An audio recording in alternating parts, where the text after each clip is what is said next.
Family forgot to purchase my flight tickets to my sister's wedding in Hawaii. Apologies, honey, we forgot to reserve your seat and your hotel room for you. And now everything is fully booked. I was the sole family member left out. I simply said, that happens. Then I vanished for a year and... Can you imagine finding out your own family considered you so utterly forgettable they just forgot to invite you to your sister's wedding? Not an accident, but a deliberate, chilling oversight. That day I made a silent vow they would never, ever forget me again. But the path to that promise, well, it was a journey no one saw coming. It all started on a Tuesday afternoon. I was sitting at my Denver apartment, coffee growing cold, lost in spreadsheets. My phone rang. It was my mom, her voice already signaling trouble, that sickly sweet tone she used for bad news she wanted to pretend wasn't bad at all. "Samantha, honey," she began, "we need to talk about Jessica's wedding." My stomach clenched. "What about it, Mom?" I asked, my pen already slowing. "I've already requested the time off. The wedding's in 3 weeks, right?" Then, the silence. A long, drawn-out pause that tasted like a punch to the gut. The kind of silence that tells you everything before a single word is spoken. "Well, sweetheart," she finally said, "that's the thing. Your father and I were handling all the travel arrangements, and somehow, we just forgot to book your plane ticket and hotel room. We only realized it yesterday. Now everything's booked solid. Peak season in Maui, you know." I stared at the wall, at a photo from last Christmas. All of us smiling, Jessica's arm around me. Sisters. Supposed to be close. My voice came out flat, hollow. "You forgot. These things happen, sweetheart. We've been so busy with the planning. Jessica's devastated, of course, but she understands. We'll take lots of photos for you." 27 years. That's how long I'd been the forgettable one. The middle child, always just Samantha, reliable, quiet, easy to overlook. Not the golden daughter, Jessica, the architect. Not the charming entrepreneur, Danny. Just me. "That happens," I said again, my voice devoid of emotion. "Oh, I'm so glad you understand." Mom gushed, relief flooding her tone. "Your sister was worried you'd be upset. You know how sensitive she gets before big events. I'll send you photos. I promise." She hung up. I sat there for an hour, the cold coffee a bitter companion. But then a flicker. Something new ignited inside me. I opened my laptop. Not to book flights to Hawaii. No. Something else entirely. The next day, I walked into my supervisor Patricia's office. She looked surprised when I asked for a leave of absence. "A year?" she questioned, her eyebrows shooting up. "That's quite unusual. Is everything all right?" "Everything's fine," I told her, the lie feeling liberating. "I just have some personal projects I want to pursue. I've been here 6 years. I think I need a break to figure out my next steps." Patricia studied me. I'd always been her most reliable analyst, the one who stayed late, never complained, fixed problems without drama. "You have plenty of vacation time saved," she said finally. "And honestly, Samantha, you deserve it. You've been carrying this department for years. If you need a sabbatical, take it. Your position will be here when you get back." I thanked her, walked out, and felt lighter than I had in months. That evening, I opened the family group chat. No one ever answer calls anymore. "Hey everyone," I typed. "Not going to make the wedding, but I hope it's beautiful. Taking some time for myself. Going to be offline for a while. Love you all." Jessica's response was immediate. "Wait, what? Where are you going?" I didn't answer. Instead, I turned off my phone and opened my laptop. Over the next week, I systematically dismantled my old life. Sold most of my furniture. Put my car in storage. Rented out my apartment. I kept only what fit into 2 suitcases and a backpack. My family tried calling, frantic messages piling up in my voicemail. "Sam, this is weird," Jessica's voice echoed. "Where are you going? Are you okay? Please call me back." Danny texted. "Dude, what is going on? Mom is freaking out." I didn't respond. To anyone. The day before Jessica's wedding, I boarded a plane. Not to Hawaii. To Tokyo. I'd always dreamed of Japan. And what my family didn't know was just how much I'd saved over the years, living frugally and investing wisely. It was enough to fund an extended journey, especially if I was smart about it. As the plane took off, a wave of pure, Exhilarating freedom washed over me. I hadn't felt anything like it in years.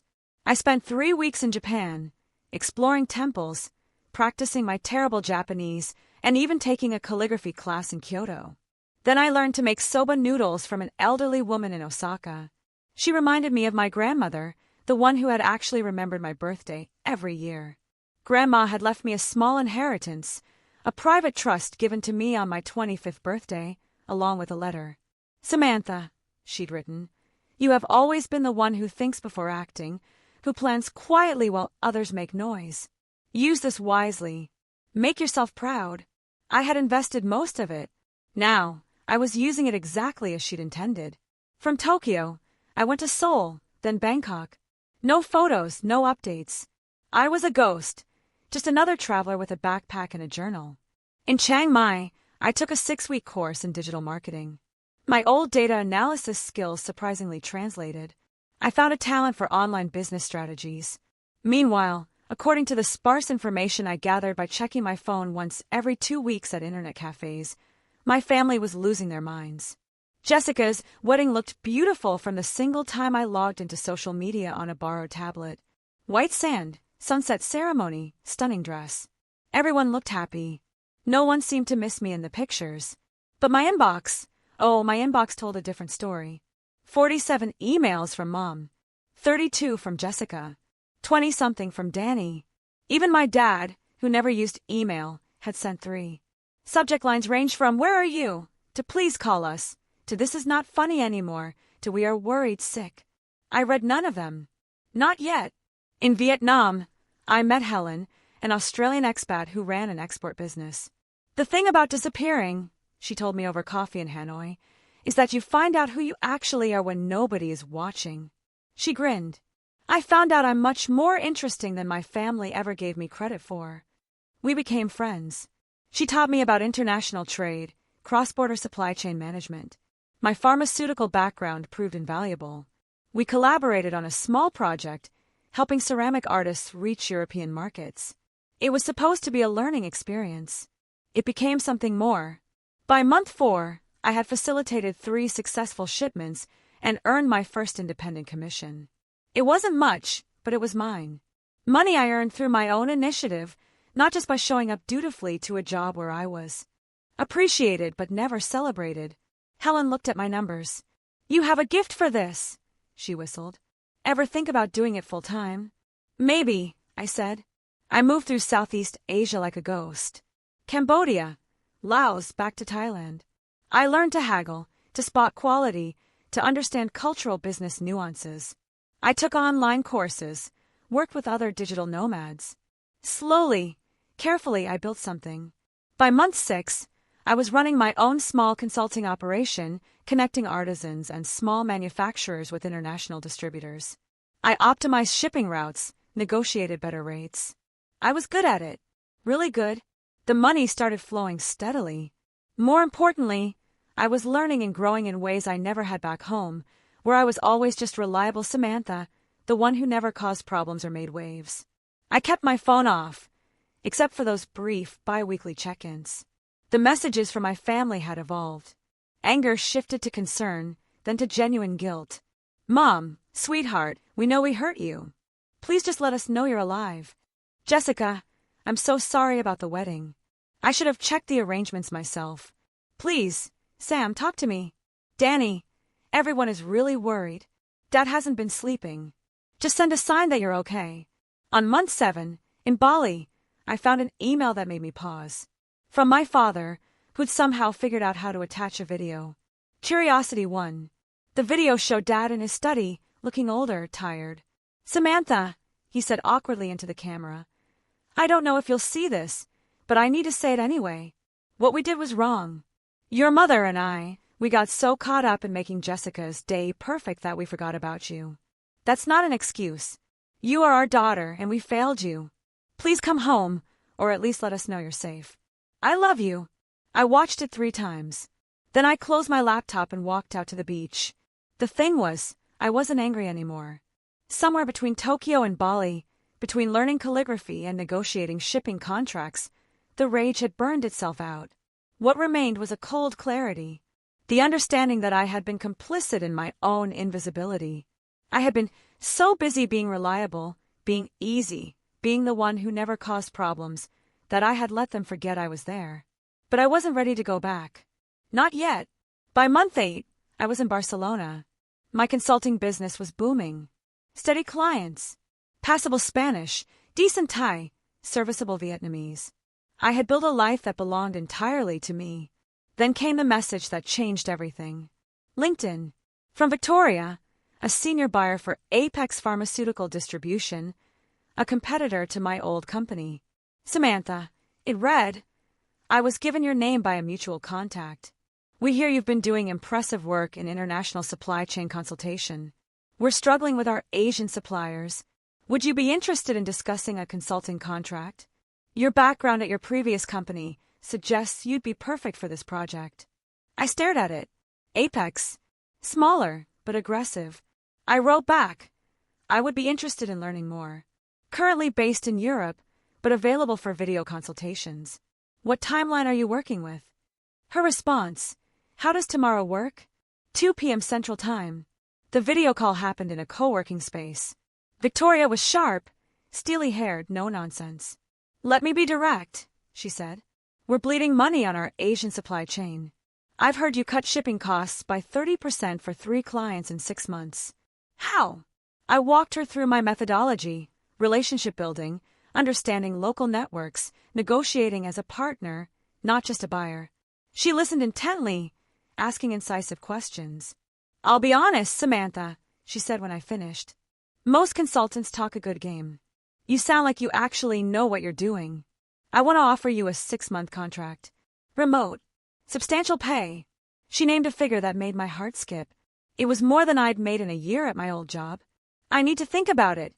I managed, keeping my voice steady. Of course. But I need an answer by Friday. We're losing ground to competitors. I sat there for 2 hours after the call. This was real. A legitimate contract, a growing company. Structure, stability, validation. It would mean emerging from my self-imposed exile. Part of me wanted to stay hidden forever, to keep building this new life where no one knew me as the forgettable middle child. But another part, the one that had grown stronger with each country visited, each deal closed, knew that real growth meant eventually facing what I had left behind. Not because I owed them anything, because I owed myself the satisfaction of showing them exactly who I had become. I sent Victoria an email. I accept your offer. When do we start? Her response was immediate. Monday. Welcome to Apex. Over the weekend, I began my return to the visible world. I turned my phone on fully. The cascade of notifications was overwhelming. Missed calls, voicemails, texts, emails. I ignored them all for now. Instead, I updated my LinkedIn profile. International Supply Chain Consultant, Apex Pharmaceutical Distribution. I added details about my successful consulting work. Then, I posted a single update. Excited to announce I am joining Apex Pharmaceutical Distribution as a consultant helping optimize international supply chains. Looking forward to this next chapter. I knew it would detonate like a bomb in my family's world. They had no idea where I'd been or what I'd been doing. Now they would see that not only was I fine, I was thriving. My phone started ringing within 10 minutes. Jessica. I let it ring. Then Mom. Then Danny. I ignored them all. I had work to do. Victoria had sent files detailing Apex's supply chain challenges. As I reviewed them, a smile spread across my face. One of their biggest competitors, the company eating their lunch in Asian markets, was my old employer. The place where I had been reliable, quiet, easily overlooked Samantha. And now, I was being hired specifically to help Apex beat them. The irony was absolutely delicious. Sunday evening, I finally opened my family's messages. Months of worry, guilt, anger, confusion, desperate pleading. I read every single one, feeling nothing but a distant sort of pity. Then, I composed a single message to the family group chat. Hi everyone, I am fine. I have been traveling and working. Sorry for the silence. I will be in touch soon. Simple. Unapologetic. No explanations. Jessica tried calling immediately. I declined and sent a text. Not ready to talk yet, but I'm okay. The next morning, I started my new job. Victoria set up meetings with Apex's executive team. I presented my initial assessment and proposed solutions. They listened with the kind of attention I had never received at my old job. The CEO, Gregory, nodded throughout. This is exactly what we needed. Welcome aboard, Samantha. I think you're going to help us change the game. I smiled. That's the plan. My first major project took me back to Vietnam, to connections I'd made that my old company had repeatedly failed to cultivate. I flew from Barcelona to Ho Chi Minh City with a clear mandate: establish reliable partnerships, negotiate advantageous contracts. The trip was a success beyond Victoria's expectations. I secured exclusive agreements with 2 suppliers who'd previously worked with my former employer but were frustrated with their rigid approach. The third was a new contact, a family-run operation making high-quality pharmaceutical packaging 40% cheaper than current alternatives. When I presented the contracts in a video conference, Gregory actually stood up and applauded. Samantha, in 3 weeks, you've accomplished what our previous consultant couldn't do in 6 months. These contracts alone will save us close to $2 million annually. Outstanding work. Victoria smiled. I knew you were the right choice. The executive team wants to discuss expanding your role. Are you available for a call tomorrow? That night, I finally called my family. Not because I felt obligated, but because I was ready. My mother answered on the first ring. Samantha. Oh my God. Samantha, is that really you? Hi, Mom. Where are you? What have you been doing? We've been so worried, you can't imagine. I'm in Barcelona, I said calmly. I've been traveling and working. I'm a consultant now. International supply chain management. A stunned silence. You've been in Europe for how long? About 9 months total. Asia before that. Her voice climbed an octave. 9 months. And you didn't think to tell us where you were? You didn't think to tell me? You didn't think to tell me I wasn't invited to Jessica's wedding until 3 weeks before, I said pleasantly. I figured we were even. Another silence. Longer. More uncomfortable. Samantha, that's not fair. We apologize for that. It was a terrible mistake. It wasn't a mistake, Mom. Mistakes are accidental. You had a list of people to book flights and hotels for, and my name wasn't on it. That was a choice. Your sister has been devastated. Has she? I asked. Because when I looked at the wedding photos, everyone seemed pretty happy. No one looked like they were missing anything. We need to talk about this as a family, Mom said, her voice shifting into that familiar maternal authority. When are you coming home? I'm not sure yet. My work is here right now. What work? You had a perfectly good job in Denver. I quit that job. I have a new one now. A better one. I could almost hear her struggling to process this. Her reliable, predictable daughter had vanished for 9 months and returned as someone unrecognizable. I want to talk to you about this properly, she said finally, face to face. Can you at least video call so we can see you? Maybe later this week. I have to go, Mom. Work calls. Samantha, wait. I hung up. It felt surprisingly good. The next call was worse. Jessica tried the guilt approach immediately. Sam, I can't believe you just disappeared like that. Do you have any idea what that did to me? On my wedding day, knowing my sister was out there somewhere, angry at me. Did it ruin your day? I asked. What? No, but. Then I guess everything worked out fine. That's cruel, Sam. That's not like you. Maybe you don't know what I'm like, I said. Maybe nobody does. We grew up together. I'm your sister. Sisters remember to invite each other to their weddings. Jessica was crying now. It wasn't my fault. Mom and Dad were handling the travel. I trusted them to take care of it. You trusted them to take care of everything except checking if your sister was actually invited. That says something, Jessica. I'm so sorry. How many times do I have to say it? I'm not angry anymore, I said honestly. I'm just done being invisible. You were never invisible to me. I'm the boring one. Remember? The one without the architecture career, or the perfect wedding, or the interesting life. Just reliable old Sam who you could forget about because she'd always be there anyway. That's not true. Then tell me, Jessica, when was the last time you asked me about my life? About what I wanted, what I was doing, what mattered to me? The silence stretched out. She couldn't answer. Because she couldn't remember. Because it had never happened. I have to go, I said. Congratulations on your marriage. I hope you're very happy. I hung up before she could respond. Danny tried a different approach. Anger. What the hell, Sam? You just vanished for 9 months. Do you know how crazy that made everyone? Dad thought you might be dead. I sent a message saying I was fine. 1 message in 9 months. That's insane. Is it? Or is it about as much attention as I usually get from this family? Oh, come on. You're not going to play the victim card here. You're the one who ghosted everyone. After being ghosted first, I pointed out. Seems fair. You're being childish. Maybe. Or maybe I'm finally standing up for myself. Did you ever think of that? Standing up for yourself by running away to Europe, Barcelona specifically. And I didn't run away. I left. There's a difference. Whatever. When are you coming back? I don't know. Why does everyone keep asking me that? Because you live here. You have a family here. I have a job in Barcelona and clients in Asia. This is where my life is now. Danny made an exasperated sound. You can't just decide to live in Spain, Sam. That's not how life works. Actually, it is exactly how life works. When you're an adult with money and skills, you go where you want. You do what you want.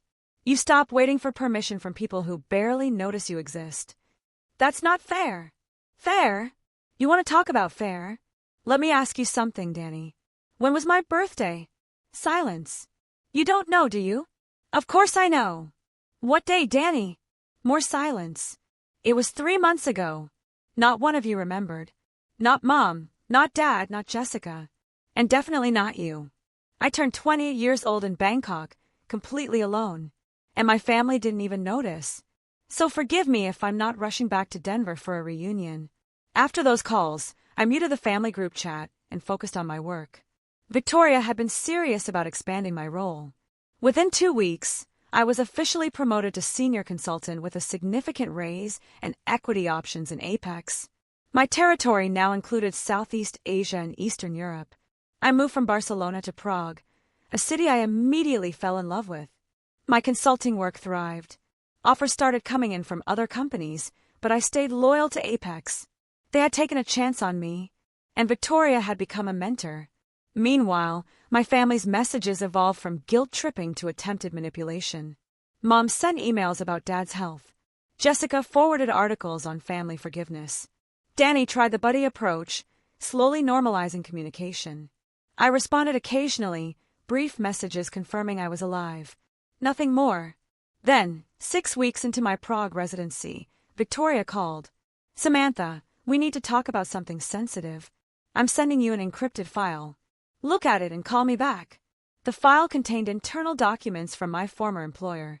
Apex had details of their aggressive new expansion strategy. They were undercutting Apex's pricing, using what looked like insider knowledge of our cost structures. How did they get this information? I asked when I called Victoria back. We think they have someone on the inside. Someone who knows our contracts and pricing.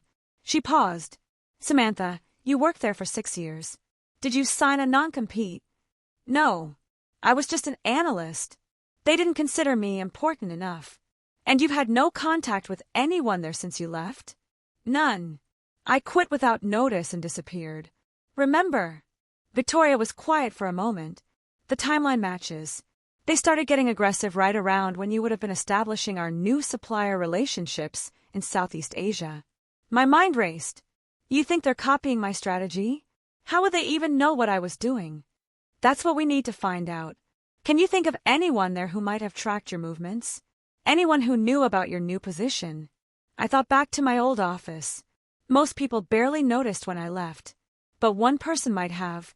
There was someone, I said slowly. Trevor. In my department. Always competitive. He knew my methods. Is he still there? As far as I know. Let me check. I logged into LinkedIn for the first time in weeks. Trevor's profile showed he was still at my former employer. But he'd been promoted. He was now the director of international supply chain strategy. My job. The promotion I should have gotten. Victoria. I said, a cold edge to my voice. He has my old job. Or rather, the job I should have gotten. Send me his information. We need to figure out if he's tracking your work. Over the next week, Victoria's team investigated. What they found was both flattering and infuriating. Trevor had indeed been monitoring my LinkedIn, my consulting activities, even my travel patterns. He was using my success as a roadmap, following 3 months behind, approaching the same suppliers I'd worked with, trying to undercut the relationships I'd built. But he wasn't as good as I was. He lacked the cultural sensitivity, the patience. Most suppliers rejected him, remaining loyal to my partnerships. Still, his attempts were causing problems. Confusion. Distrust. We need to shut this down, Victoria said during our strategy call. Samantha, I know this is asking a lot, but would you be willing to go back to Denver? Apex wants to open a U.S. regional office. Your presence there would send a strong message. Plus, you could directly counter whatever Trevor is doing. Denver. Home. The place I'd fled a year ago. When? I asked. 3 months. Gives you time to finish your Eastern Europe projects and transition them. We want you focused on the U.S. market, directly competing with your old company. They'll realize I'm specifically targeting them. Good. Let them realize it. You're better at this than anyone they have, and it's time they knew it. After the call, I sat in my Prague apartment, looking out at the city lights. A year ago, invisible, forgotten. Now, I was being asked to return as a strategic weapon. The irony was almost too perfect. I called my mother. It was time. Mom, I'm coming back to Denver. The sound she made was a gasp, then a sob. Really? Oh, Samantha, I'm so glad. When? 3 months. For work. Apex is opening a regional office there, and I'll be running it. You'll be running an office? But I thought you were just consulting. I was. Now I'm being promoted to regional director. It's a significant position. I had no idea you were doing so well. You didn't ask. A pause. You're right. I didn't. I'm sorry for that, sweetheart. Truly. I know. And surprisingly, I did believe her. But I'm not coming back to be the old Samantha. That person doesn't exist anymore. I'm coming back on my own terms, with my own life, my own career. If you and Dad and Jessica and Danny want to be part of that life, you'll need to accept it. Of course we will. We just want you back in our lives. We'll see, I said. I'll let you know when I land. The 3 months flew by. I wrapped up projects, trained my replacement, prepared for Denver. Apex had leased sleek, modern office space downtown. A generous budget to hire a team. Authority to make strategic decisions. I wasn't just returning to Denver. I was returning as someone who mattered. The night before my flight, one last video call with Victoria. Samantha, she said. When I first reached out a year ago, I was taking a risk. You had no official consulting experience, just some projects you'd cobbled together while traveling. But something told me you were special. You proved me right beyond my wildest expectations. Thank you. That means a lot. This new position isn't just about competing with your old employer. We're betting on you to build something significant. Apex wants to dominate the pharmaceutical distribution market in the U.S. within 5 years. You're going to help us do that. No pressure then, I said with a smile. She laughed. You thrive under pressure. That's why we hired you. One more thing. Your old employer knows you're coming. Word's gotten out. Expect them to react. Let them react, I said. I'm ready. I landed in Denver on a crisp October afternoon. Exactly 1 year and 1 month after I had left. The city looked the same, but I felt completely different. I checked into a hotel. Apex was covering temporary housing, and spent the evening unpacking, preparing for my first day. I didn't contact my family yet. That could wait. The Apex regional office was on the 14th floor, floor-to-ceiling windows with mountain views. My office.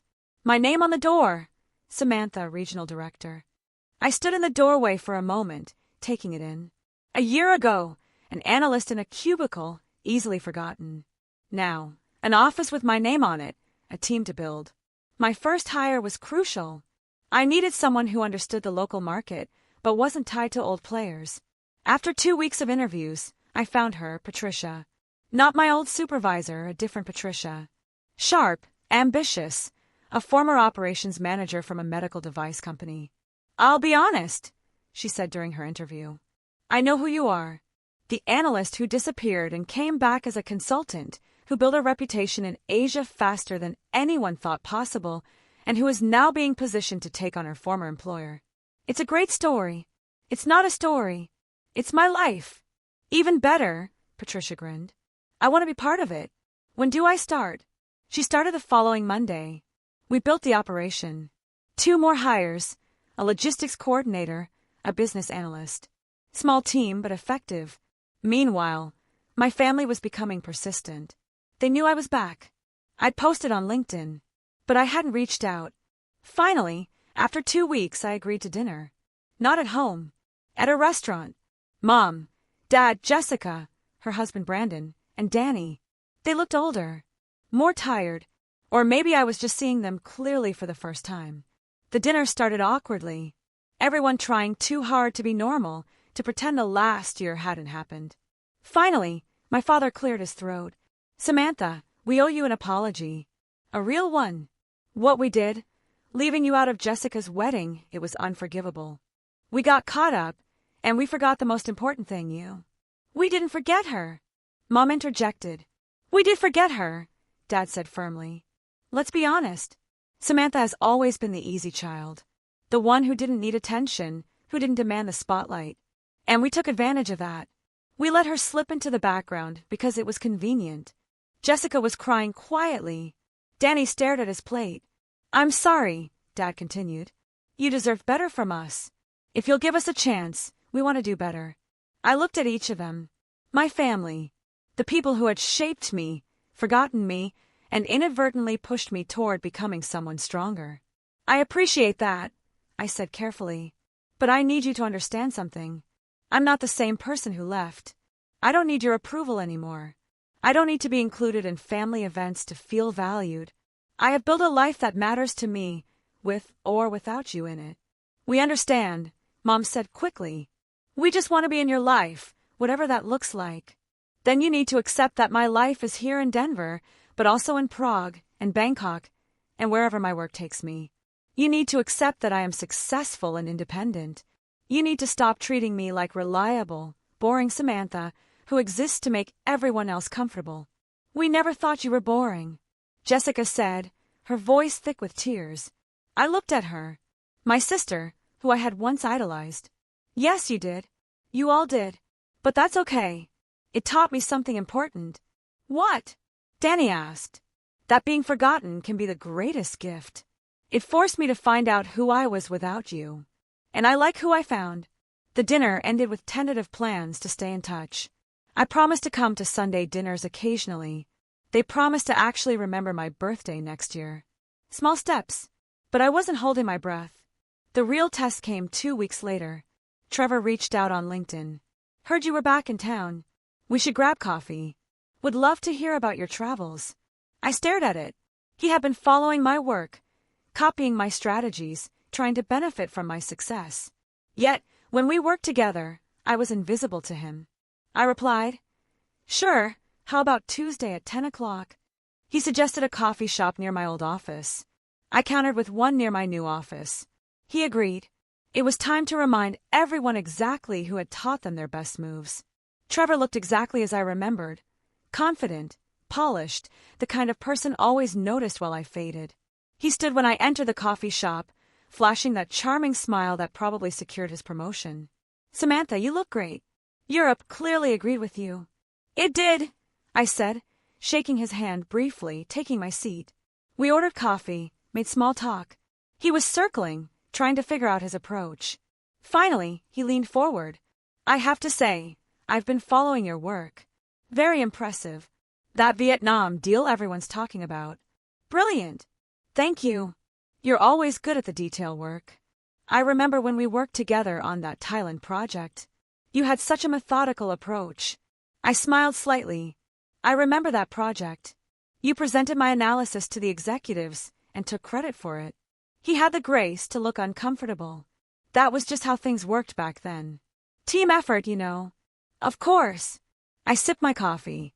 So, why did you want to meet? Trevor relaxed, thinking he'd glossed over the past. I wanted to pick your brain about the Asian markets.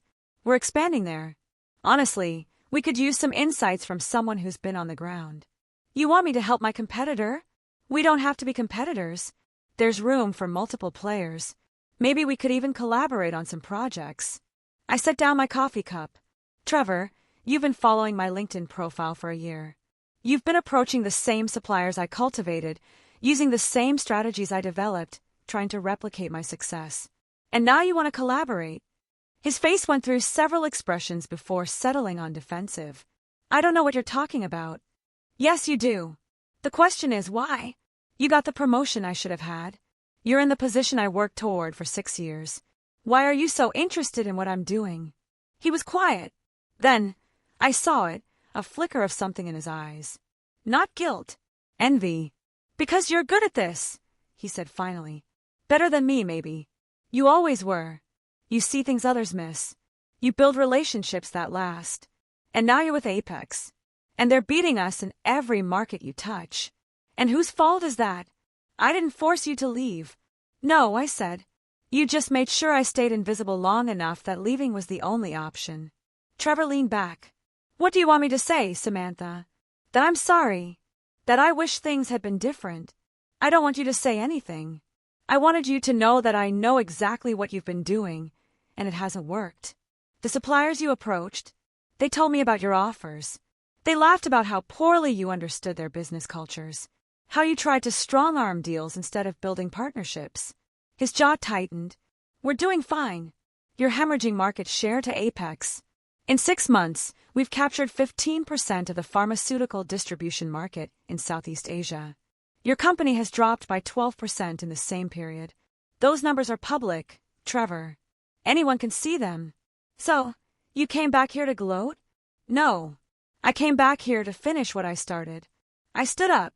Trevor looked up at me, and for the first time in all the years I'd known him, I saw uncertainty in his eyes.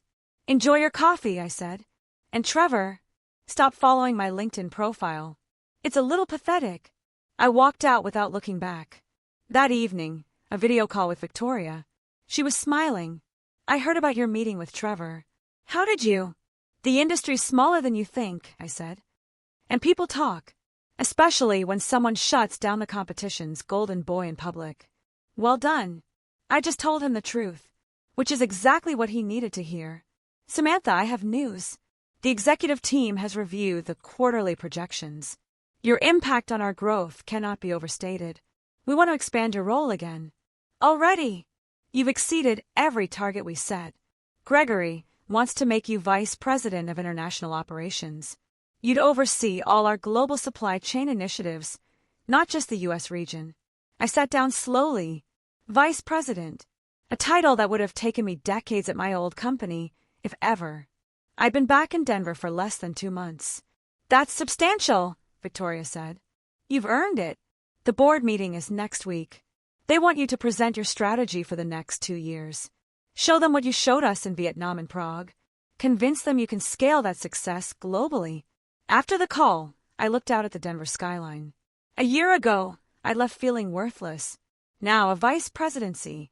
But I wasn't done. The board presentation was scheduled for Thursday. I spent a week preparing. Patricia helped me refine it. You need to show them you're not just good at tactics, she said. You need to prove you think strategically. Big picture. She was right. I restructured the presentation to tell a story where Apex was, where the market was heading, and how my approach could position them to dominate in 5 years. The night before, my mother called.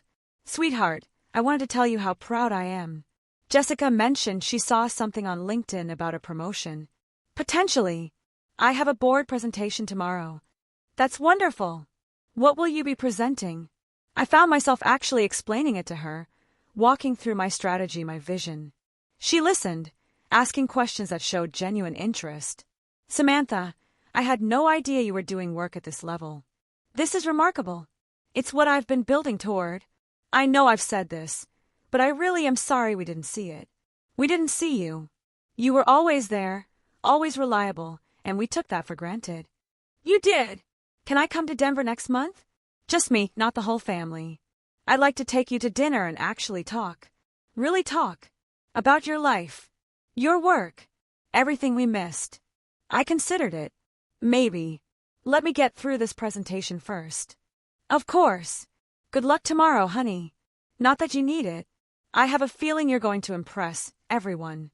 The presentation was at 9 a.m. in Apex's Chicago headquarters. I flew in the night before, rehearsed one last time, and arrived at 8:30. Gregory greeted me. Nervous. Focused, I said. Good answer. The board is tough but fair. Show them what you've shown us, and you'll be fine. The boardroom was intimidating.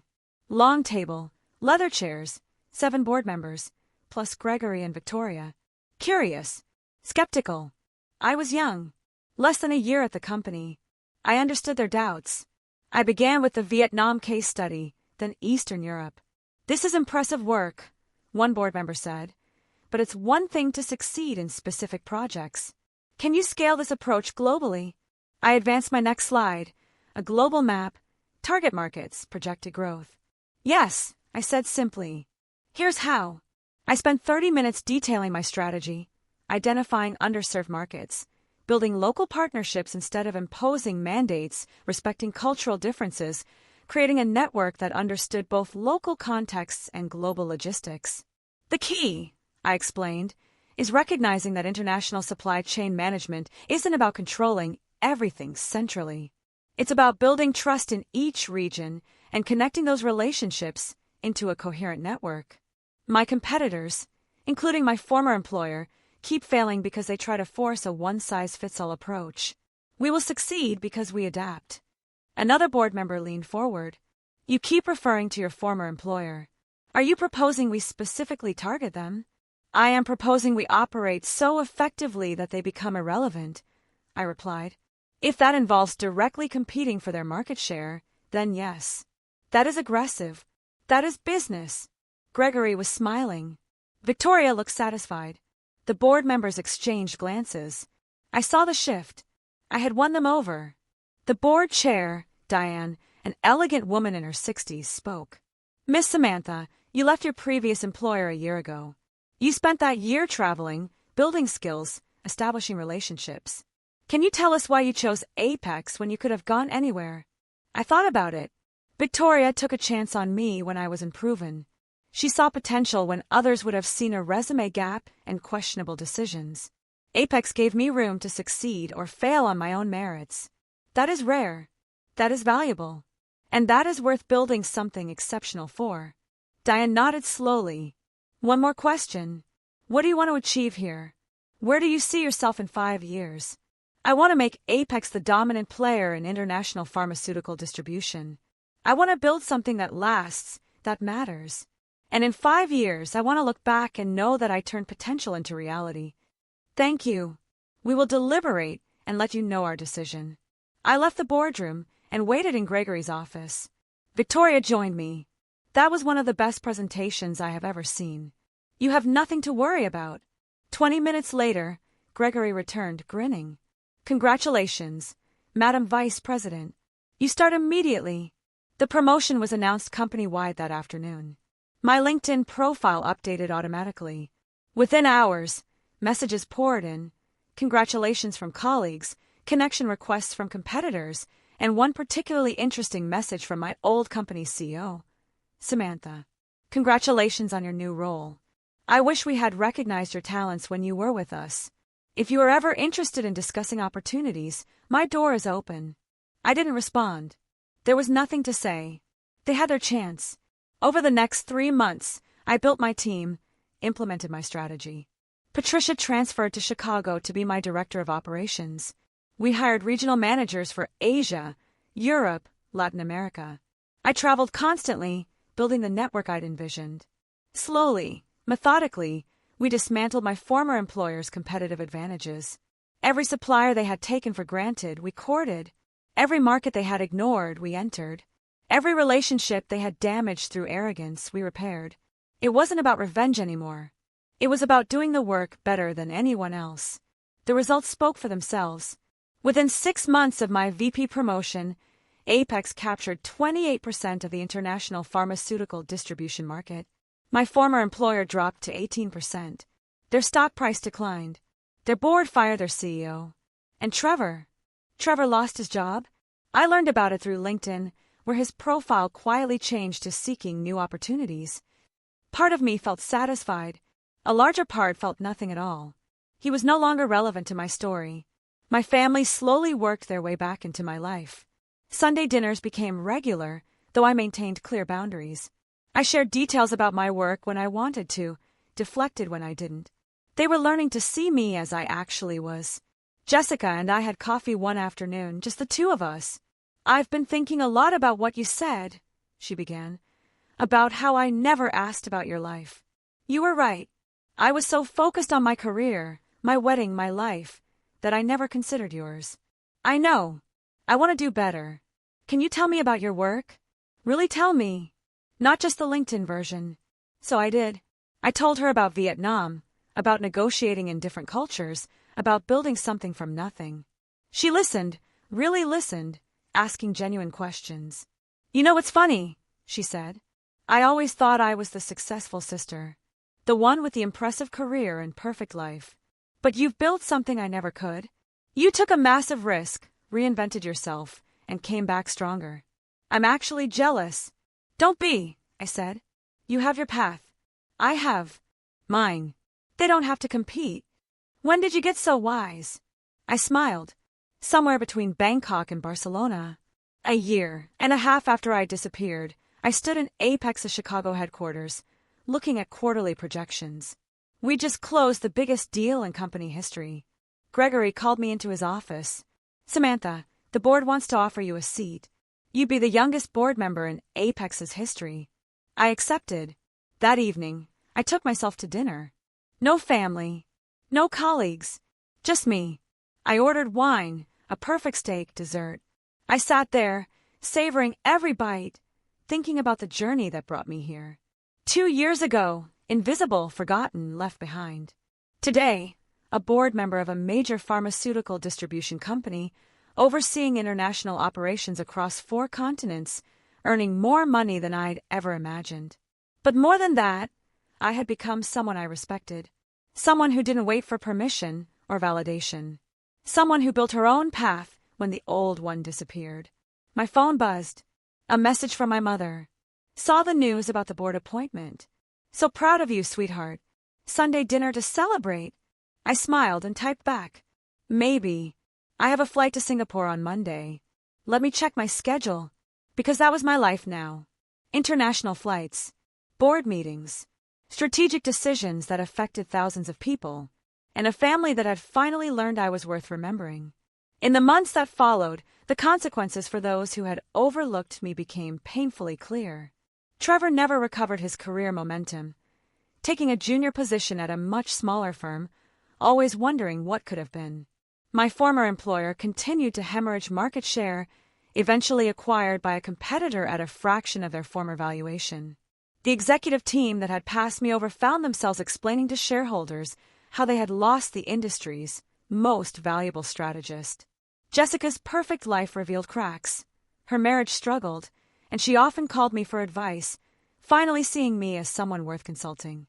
My parents, humbled by how close they had come to losing me, made genuine efforts to understand my life, though they would never fully comprehend the depth of what their neglect had cost me.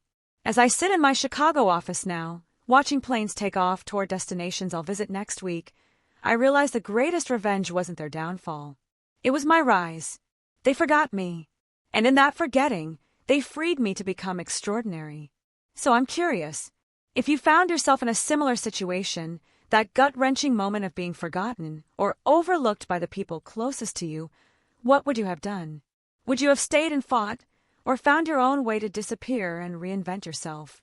Tell me your thoughts in the comments below. I'd really love to hear your perspective.